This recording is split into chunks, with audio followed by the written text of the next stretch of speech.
Talmor, Shishin Marachi. Talmor is my home. My family have worked the land for generations. My gran says the island does not belong to us, but we belong to the island. And we must be ready, for a great evil is coming, and death follows with it. Listen and subscribe to the latest season of Undertow, The Harrowing, a Storyglass production presented by Realm, available wherever you get your podcasts. Hi, I'm Alexis Ohanian. You may know me as one of the co-founders of Reddit, but more recently, a large part of my identity is being a father to my wonderful daughters. In my podcast, Business Dad, I hope to open the conversation about working parents a bit. You'll get to hear from a wide range of business dads, from Rainn Wilson and Guy Raz to Todd Carmichael and Shane Battier, to find out how they balance being a dad with a successful career. Business Dad is available now, so be sure to listen and subscribe wherever you get your podcasts.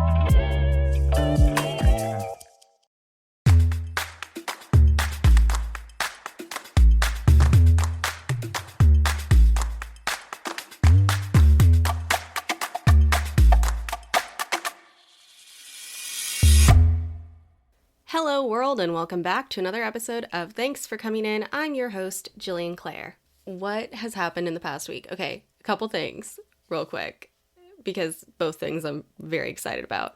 One, in my sociology course this term in college, our final project is to record a podcast about a film using sociological perspectives. And I'm just like, has there ever been anything that was made more for me in my life? It's a lot of fun, and we had like 4 films to choose from, and I chose Fight Club, so it's been really fun, because I'm basically doing what I already do, so that's cool.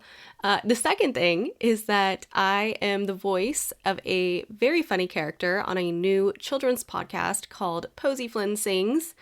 That is going to be releasing the first episode April 1st via Go Kid Go, and it'll be on all of the podcast streaming app things, whatever you want to call them.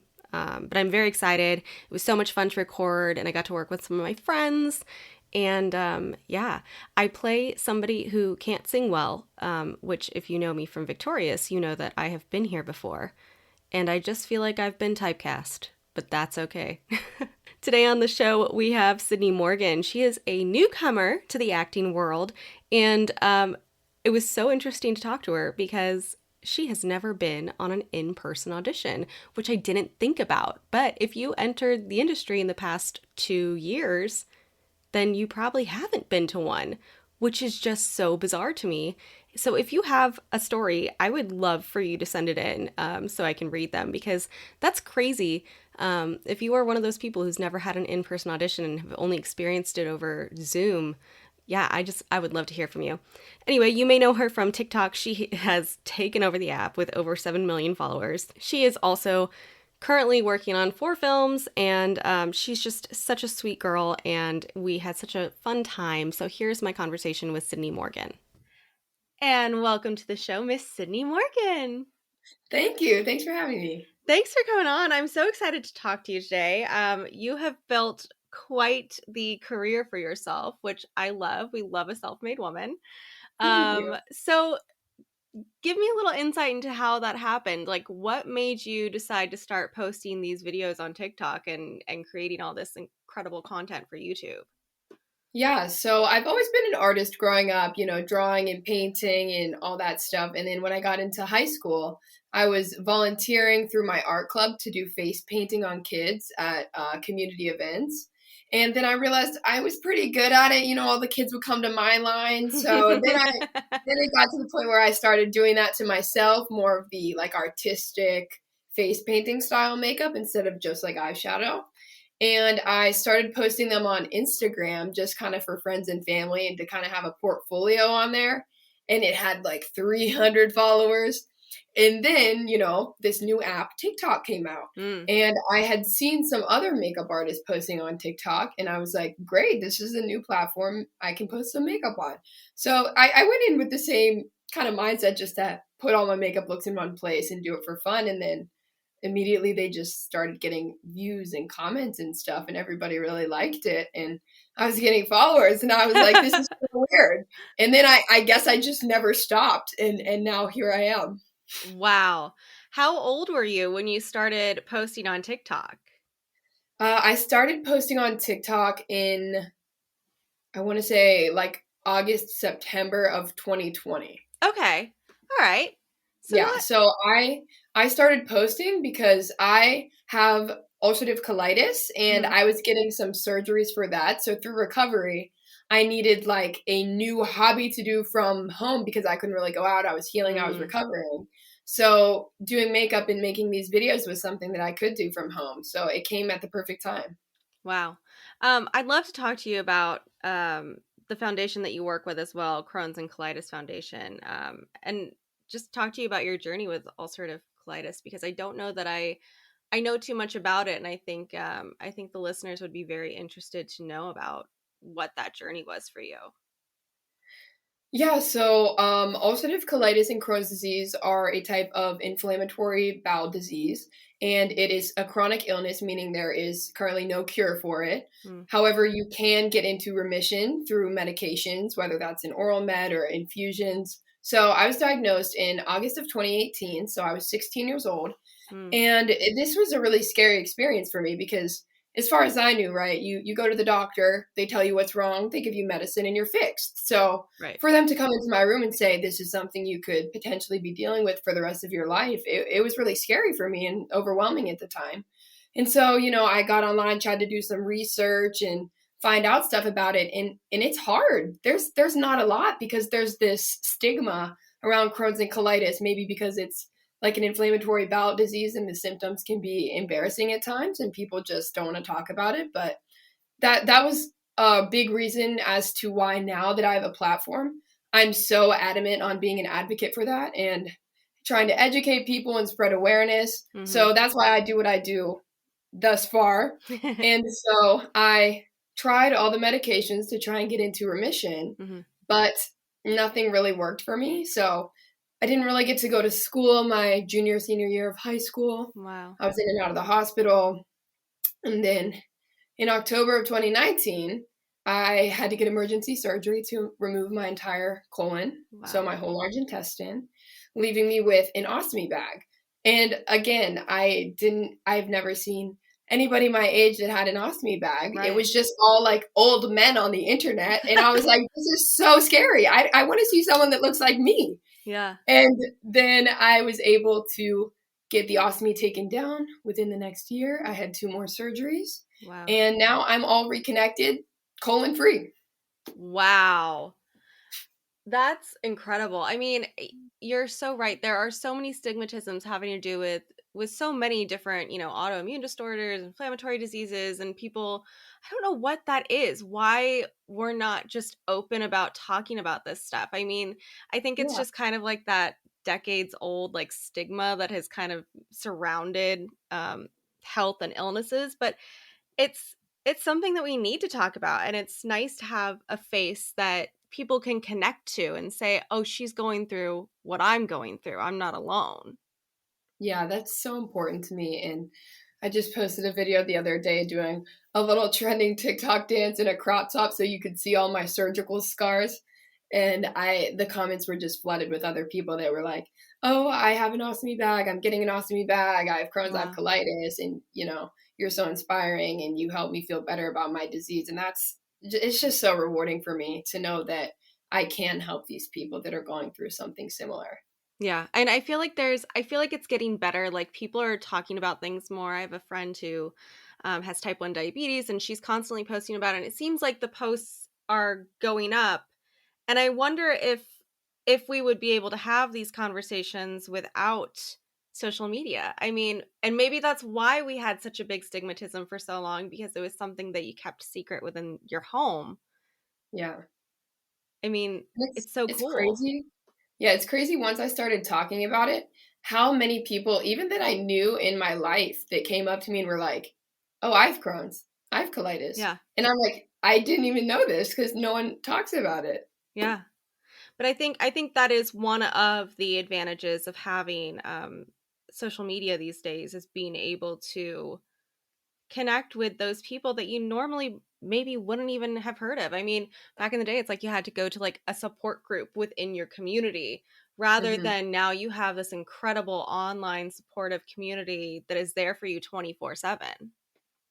Yeah, for sure. And through the foundation, I've also hosted some like support group type things and kind of talked to some young kids or teens that have Crohn's and colitis and kind of shared my story with them and some tips and things that got me through it and how to stay strong and positive Mm. throughout your journey with this disease. And yeah, I just like everything that I'm doing through the foundation to further help connect with these people. And like I also partnered with one of my favorite makeup companies, NYX Cosmetics, around the holidays, and I got all of these kind of goodie bags together of makeup products to send to some young girls with Crohn's and colitis because, Aw.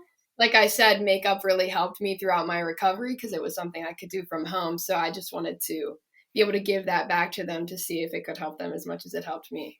That is so flippin' sweet. Oh my God, my heart's exploding. I feel like the Grinch. It's just getting bigger and bigger. Well, that's amazing. And I'm so glad that you have emerged as like this, incredible leader within a community. I think that's a really, really awesome path to be on. Um, but I want to go back to, your videos and being a creator, and talk a little bit about acting. When did you get the acting bug? When did you decide, hey, I need to try this out? Yeah, so I always was so fascinated by acting. And even when I would just watch TV shows or films when I was younger, I would pause the TV and rewind it if there was a scene that I really liked or that made me like feel a type of way. And I would rewind it and listen to it again until I knew it and I would learn it Wow. just for fun. And then I would either go say it to myself in the mirror or like record myself doing it. So I've always been into it. And also through my makeup, I've kind of like I adapt the characters when I make myself into different looks and kind of take on a persona. And so the first kind of genre I got into was horror. Mm. It was a pretty easy transition because of all of my special effects makeup and the gory monsters and all that. And so when I first went on set, I was also helping with the special effects makeup and acting. So I was doing both. And I just think that's really cool. That's amazing. I love that. You can just be like messing with your own face and doing like stitches on your face, or you're like, excuse me, I need 2 more minutes before I can act. Thank you Yeah, very I much. remember that we were in a time crunch and the AD kept coming in like yelling at us and they were like, okay, we're doing this, we're doing this. I'm like, do you want me to just do my own scar? I was like, I got it. Just give me the product. And I did my own neck scar for my scene. And I'm sure the very busy makeup artists were very thankful to you. Yeah, we love the glam squad. Yes, gotta give love to the glam squad. So what's this journey been like for you as an actor? Did you move to New York? Did you move to LA? How did you decide to really go for this? Yeah, so I moved to LA in September. And that's kind of really when the acting started to take off. But also in a time of pandemic, all of my auditions have been online, virtual, self-taped. I Mm-hmm. have not had a single in-person audition, I don't think. Oh my gosh, you're the Yeah. only person I've ever talked to like this. This is incredible. Yeah, I figured this would be a little interesting because since 20, like pretty much started going for it in like 2020, post-pandemic. So Okay. So you've never had an never been in-person. to an in-person audition. What have you done, like Zoom auditions, or the ones over like Yeah, EcoCast where it's like they're kind of like in person, the weird thing? yeah. I've done Zoom ones, but mostly self-tapes. So Okay, so I have to know then, what was it like doing your first like Zoom audition and seeing all these people watching you for the first time? I feel like that's almost weirder than being in person. Yeah. Yeah. It like the vibes are just kind of awkward, and I'm just like, do you want me to start? Like, how are you? Like, It is so weird to do it over Zoom or that Actors Access thing they have now, because it's just like, do I go? Do I not? Are you watching right. me? Are you just listening to what's happening? Like, Yeah, and so like I said, I moved to LA and I live alone here. And for all of my self-tapes, I need someone to read with. oh Lord. And Yeah. I have like the same I have like two solid friends and I'm like, "Hey, what are you doing today? You want to come read lines with me? I'll buy you dinner." Like I had Yep. to bribe them to come film these self-tapes with me. Yeah, and that never goes away. Never. I still have to text friends, and friends still text me like, "So, you want to come to West Hollywood and shoot a self-tape?" I'm like, "Oh, yeah. Yeah, that's Yeah, like I'll be there." my two friends that I do it with are both actors as well. So it's like I help them with theirs, they'll Yeah. help me with mine, and it's practice for both of us. So we got a good dynamic going on. I love that. Okay, so you moved to LA in September, and then did you already have representation? Did you have to find representation when you got here? What was that like for you? So I met my manager when I took a trip to LA before I lived here. I want to say November of 2020.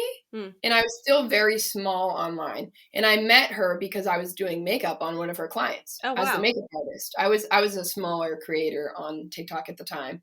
And I really liked her when I met her. And so I looked into like her agency and looked to see who the smallest creator that she represented was and what number they had of followers. And then I was like, okay, I'm going to grind. And when I hit that number, I'm going to call her and be like, hey, do you want to like represent me?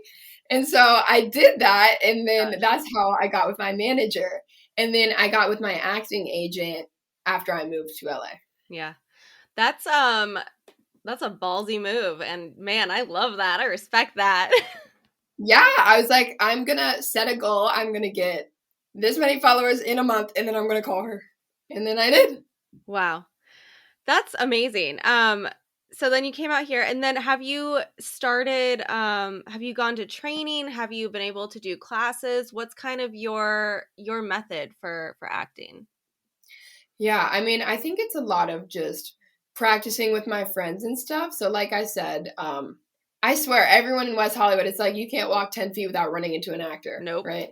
West Hollywood is filled with it. It's only actors. 100%, everybody's acting out here. And so me and my friends, we just like break out into improv all the time. And like, it's just like, I feel like we make it fun. So it's a little less serious. And my friend does acting class right now. And I kind of do it with her when she comes back and is like, this is what they had me do in acting class. So then I'm kind of taking it from home.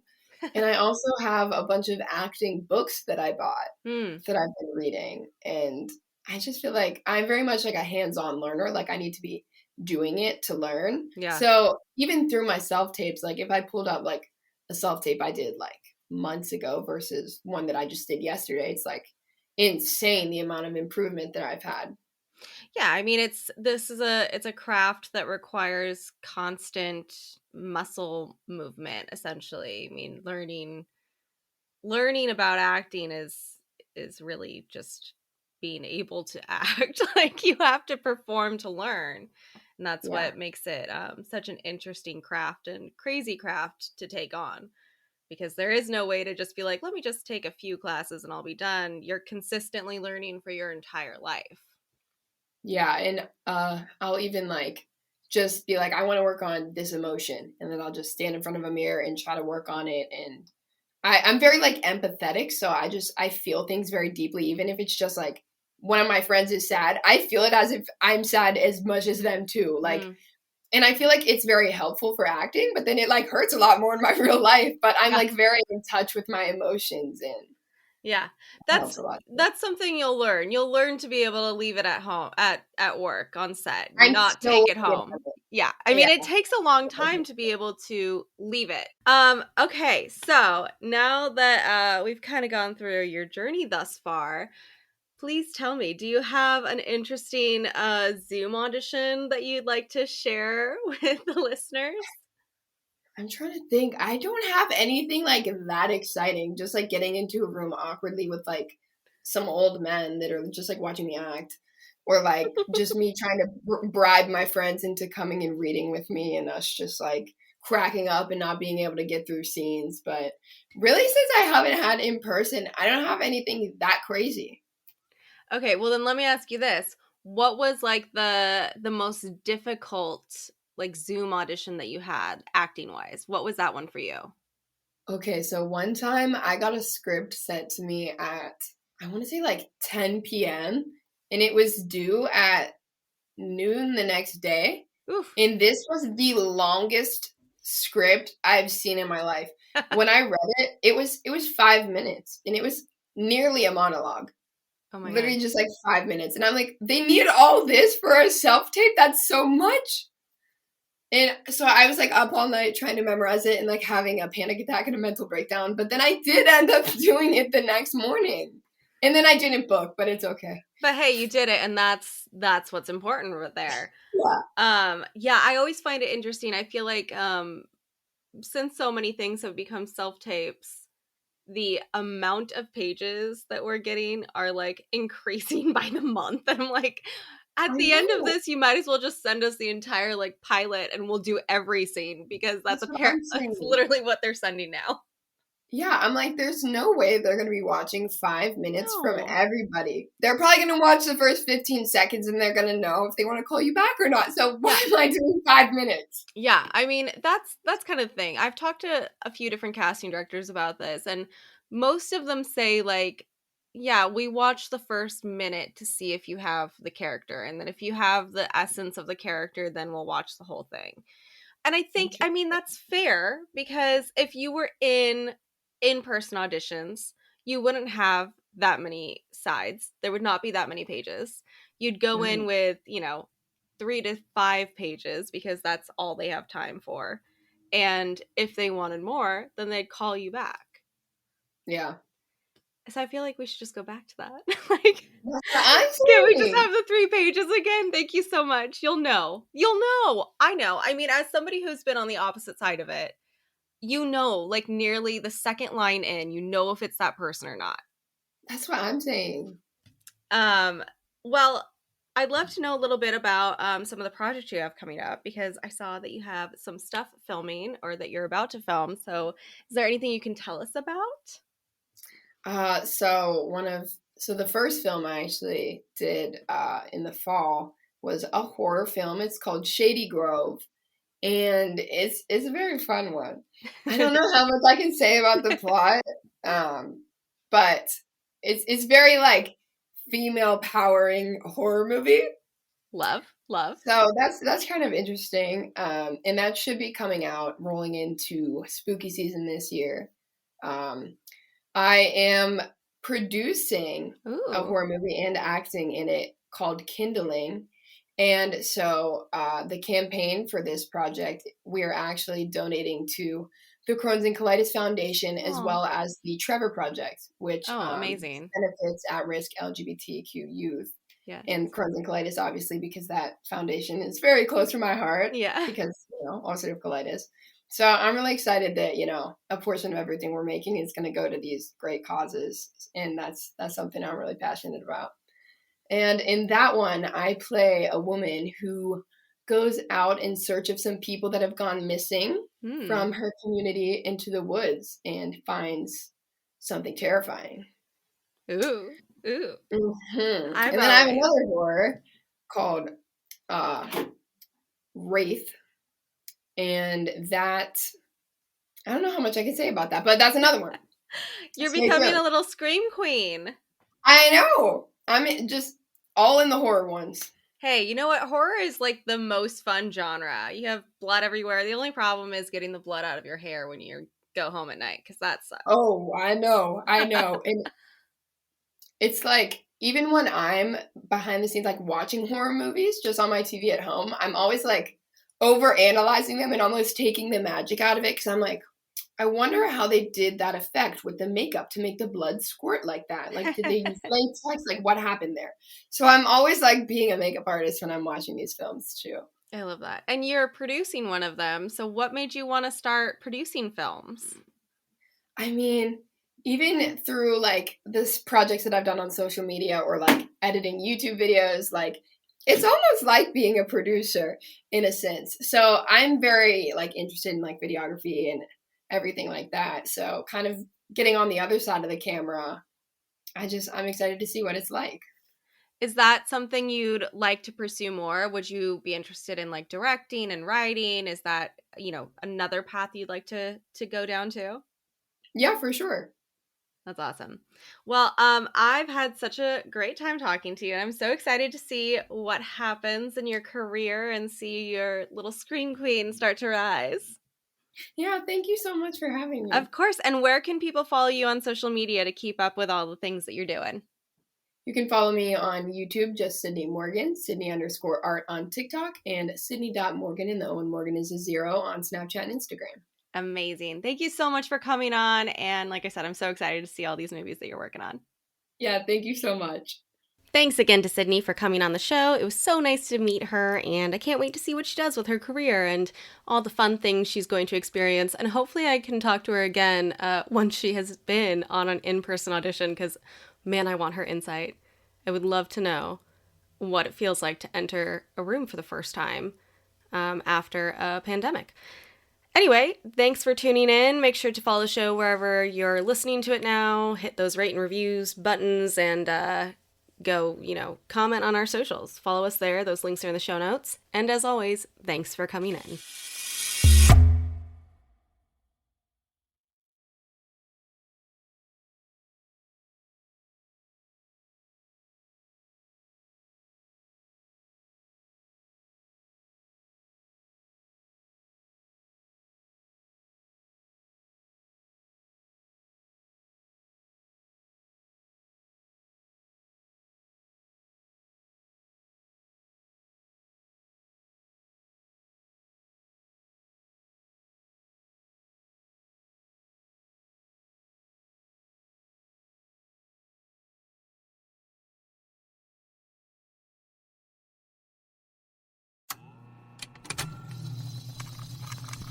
Contained herein are the heresies of Radolf Buntwine, erstwhile monk turned traveling medical investigator.